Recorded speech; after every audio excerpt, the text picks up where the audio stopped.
Hari Om. Let's start with the prayer.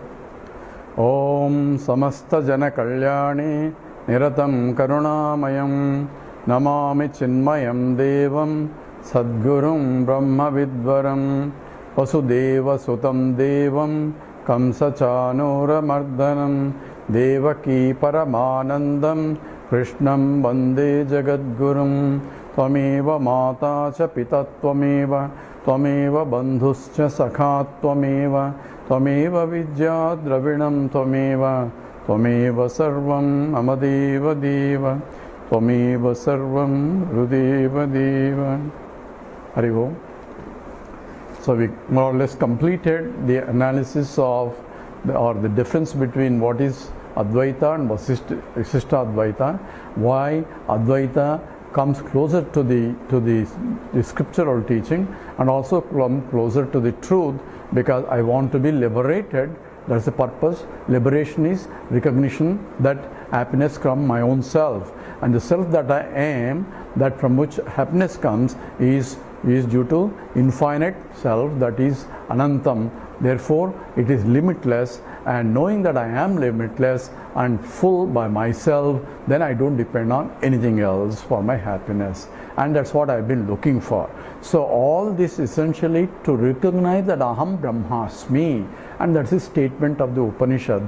But how can I be total is when you ask the question, then you need an inquiry, and inquiry is required because the mind is only habituated to look at the differences, and whenever there's a difference, you're already having a limitations, because this is different, that is different, I am different and you're different. So limitations become more and more, and if I try to differentiate everything that I see as not me, then I become smaller and smaller, and I become limited and more limited. What I want to be is limitlessness, and that can only be gained by clear understanding not only who I am, what is this world, and what is the relation between me and the world. So the whole discussion started with when the student went and asked the question, Konama bandhaha katamesha agataha katam pratishtasya katam vimokshaha. So kosavanatma paramah ka atma. So that anatma, what is atma, and which was discussed exhaustively, and now we're looking at what is the bondage and how did it get established, and that's what we are going to go now, because according to the Advaita, what is the bondage is not knowing or identifying myself with anatma as atma. That confusion arises because of ignorance, because whether I believe in Vedanta or not, I have a problem even from my point or from the logical point. When I say I am, at the same time I am looking at this body as this is body, or this is my body. At the same time I am this body. So I am my body to I am this body, a shift completely, because one is an object of my possession, another is I myself is that object. So confusion that I am not the body is understood when I go to a deep sleep state where the problems of the body do not belong to me. I am comfortably sleeping, and I in fact take sleeping pills to go to that state. When I go to, why do I go to this state? Because then I can get rid of my identification with the body and the world also. So there is neither body nor the world, but I am there. Therefore I am independent of the world and independent of the body, or independent of any object, and I am comfortable there as I am. Therefore the deep sleep state, it is only pure I am identified with I don't know. I don't know means nothing but ignorance, and that was the cause probably problem. So therefore ignorance has to be removed as the fundamental basis of Advaita. So avidya has to be removed. So we went into the analysis of how the other acharyas questioned this validity of the avidya, and we said yes, avidya is the cause for the problem, because I don't know myself, and that is evident because I am looking for happiness. That means I do not realize that happiness is coming from my own self. That means self that I am is the happy state. And when the bhakti has been defined by different acharyas as a devotion to the Lord, but now according to the analysis depends upon my attitude or understanding of the Lord, my understanding of the bhakti also changes. Just from the point of analysis, the bhakti is an introductory bhakti is one who wants the Lord. He says, I am devotee. When you say devotee means, what does he do? So whenever all the devotees, when you go to the temple, what do? Says, sir, please give me this, give me that, give me health, give me that, give me, let my child be happy. So all prayers with all that, everything is only done. That means I am going to the temple with a big request list that what I want is not the God, but I want these things. So list is provided, and that's what is the sankalpa is done for any puja. Says, for this I am doing this. That means I want to gain something. And why do I have to pray him? Because I have understood in my way that God is the one who gives the results of this. So therefore, God, bhakti for the God is only called a means bhakti. Means is only a means for me to gain something else. So as long as he keeps giving me something else, I am devoted to the Lord. And if he doesn't give me, then I start cursing the Lord also. So there are two partners in the business, and both partners join together with their 50% contribution from each, and they are working together, and they are praying every day morning go to the temple and pray before they go to the work and do their business. And each one is praying, oh Lord, at least I'll be happy if I get at least 30% of profit.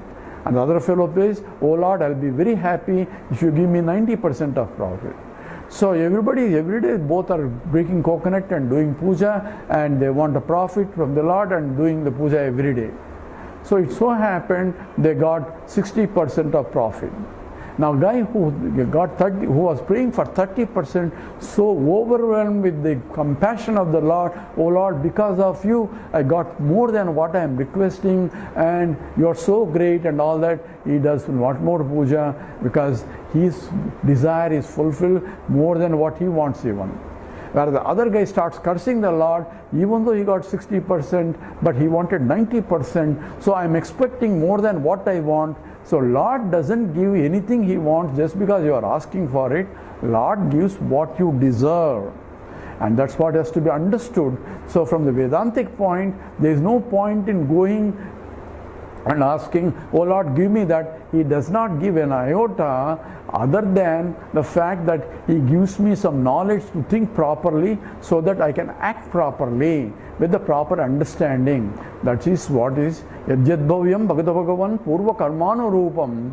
So in the Kulashekar Alvar, in the Mukundamala says, whatever is going to happen will happen according to the Purva Janma Karma. So why should I pray for you to give me something else? Because you will only give me whatever the Karma Phalam is. That's impartial. Samoham Sarvabhuteshu Namidveshosti Napriyaha. I am equal to everybody. Therefore, this bhakti so-called means love. I love God only as long as he is a means for me to get something else. So I love uncle because he gives me a lot of things. If he doesn't give me anything, then I don't love anymore the uncle. The same way, this God bhakti is only not for the bhakti of the God, but is only artharthi.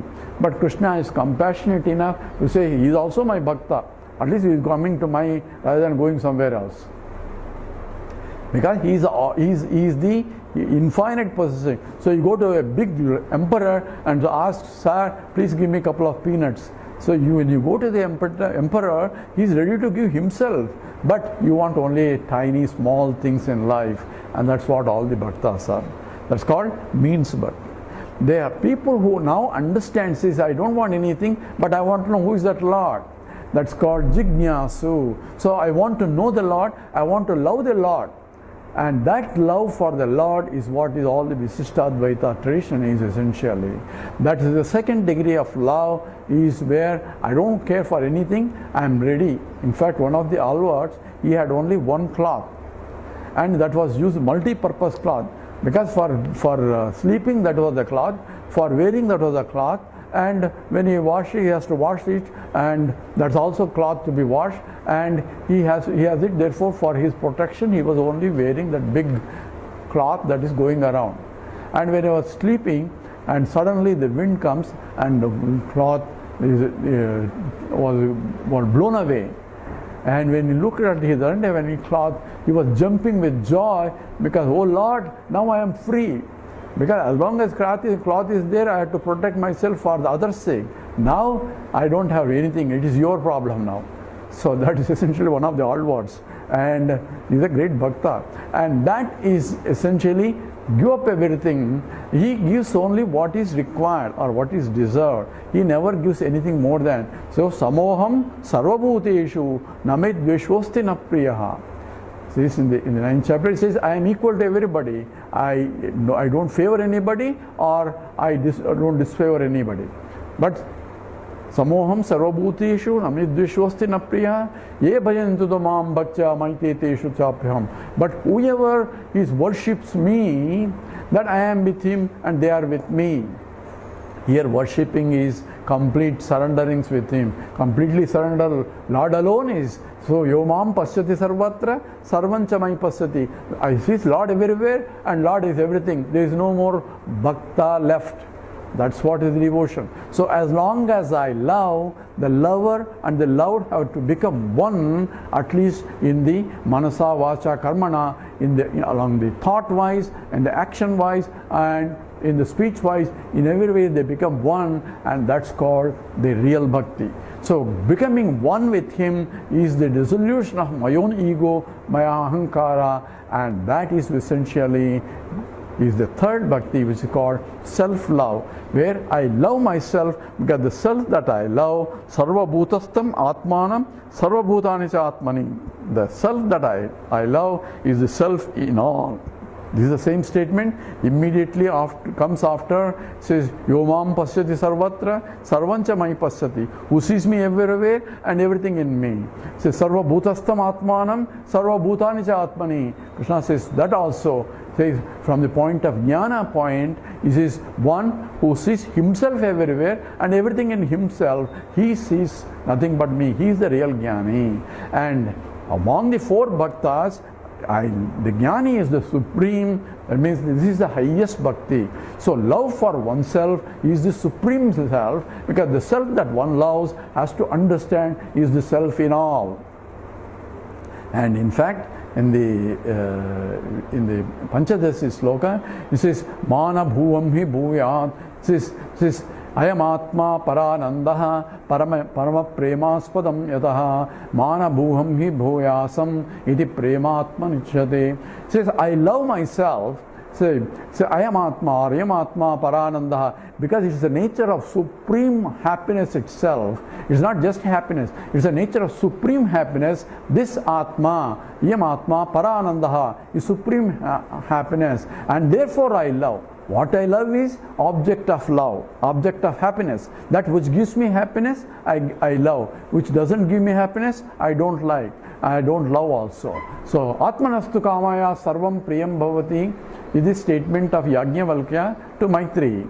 So Maitreyi says, become one loves any object for his sake, not the for object's sake, because it brings happiness, therefore he loves. So what he loves is the happiness itself, and that is essentially what it means implied. Says sarvabhutastam atmanam sarvabhutani cha atmani. He loves himself because says yam atma paranandaha, it is of the nature of supreme happiness.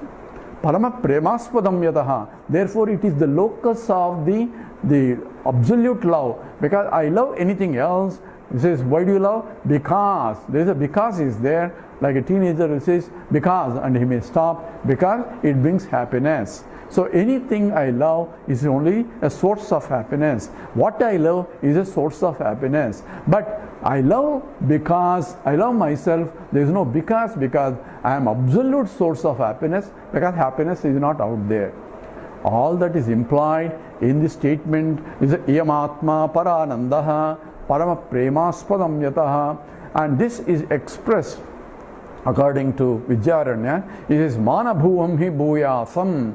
So let me not cease to exist. That means I want to continue to exist because I love myself to the degree that I do not want to cease to exist. It says asatoma sadgamaya tamasoma jyotirgamaya mrityorma amrutam gamaya. So mrityorma amrutam gamaya. See, lead me to from mortality to immortality, without realizing that I am already immortal. Srunvantu visve amrutasya putraha. That's how a sage addresses in the Upanishad. Hey, oh, listen, you two, all. This is called, you are sons of immortality itself. Srunvantu visve amrutasya putraha. See the daring of the sage. It says, Ayo dhamani divyani santi. You too, O gods, sitting there in the God's places or in the divine places, you too listen, because that's only temporarily. What you need is essentially realize Vedahametam Amrutam Prastat. Says that which is I know, the Vedaham Aham Veda. That means I know the absolute nature, and that is the truth, and that's what this sage is declaring. And you can also know, and therefore Mrityorma Amrutam Gamaya. Please lead me from mortality to immortality. The very prayer application is, it's not from the body point, because Krishna said, Jatasya hi dhruvo mrityu. Whatever is born has to die.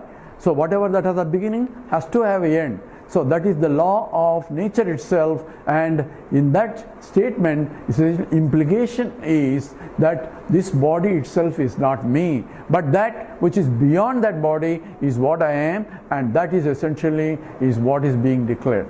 And therefore, mana bhuham hi bhuyasam, let me not cease to exist. How? By understanding I am that supreme reality that is not changing, nityatvam. Therefore there is no change, and therefore I am eternal. That's how the Gita-upadesa also starts. Says natve vaham jatu dasam natvam neme janadipaha nachaiva nabhavishyamaha sarvevaya matah param. Says never a time I was not there. There is never a time you were not there. There is never a time all these kings here were not there. That means that I am is beyond the death itself. It is eternal. That has to be understood, and therefore Krishna's statement is asocyan anvasochatvam prajnavadam sabhashase gatasuna gatasumcha na anusochanti panditaha. So panditaha na anusochanti. So panditas don't cry. Why do they cry? Because for those who are going or those who have gone, they don't cry, because they realize that there is nothing to die, because body that came from matter goes back to matter, and Atma has no birth itself, and that is what is eternal. Na jayate mruyate va kadachit nayam bhutva na bhavitava na bhavishyati. So that which has no beginning and therefore no end, and that understanding has to be clear, and therefore I had to see in and through everything that is changeless entity, and that is akhandam, and therefore it's akhanda akara vritti. In every vritti the substantive is there, and knowledge of that using a discriminative intellect, I have to see what is there and what is the changing, and only the changeless entity is the substantive knowledge, and leave out the other things that are changing, only transactional knowledge. For transactional purposes, I need transactional knowledge. Therefore, for transacting from here to there and all that, I need all those vehicles. When I am hungry, I need the food and all that. Knowing very well is nothing but the total two. So, knowing very well, I can still discriminate. Just as a scientist, knowing very well everything is nothing but electrons, protons and neutrons, you still discriminate. Garbage is garbage, that food is food. There is no confusion there. For transactional purposes or a vyavaharika satyam, he has to transact with the garbage as a garbage and the food as a food, knowing well they are essentially the same from the fundamental point. The same as way, Advaitic knowledge is knowing very well everything is Brahman. From the transactional purposes, the transactions will go on. At the same time, you do not depend on it for your happiness, and that is the essence of that. So, questions that are posed in this by student is ko nama bandhaha. What is bondage? And katham agataha. How did it come? And how did it get established, and how did it go? All these 4 questions are being answered now. Konama bandha, what is bondage? He is taking anatma as atma. That is the bondage. Then how did it happen? Because of avidya, because of not knowing myself, and therefore that is a cause. Why am I going after the happiness of objects? Because not knowing that happiness is coming from my own self. All that is implied in this. Now the next we have to go into the details now. With this understanding, says what is required for moksha. Konama bandha katamesha agataha katam pratishtaha. How did it get established? And also, and kadam vimoksha, how do we get liberated? So Acharya now goes into the more details of understanding how the bondage can be removed, what is the means of bondage removal, and how it gets firmly abiding here, and how we have to get out of it slowly through process of discrimination. With that, we will stop here. Om Purnamada Purnamidam Purnat Purnamudachyate Purnasya Purnamadaya Purnameva Vasishyate. Om Shanti Shanti Shanti. Harihi Om Sri Gurubhyo Namaha. Harihi Om.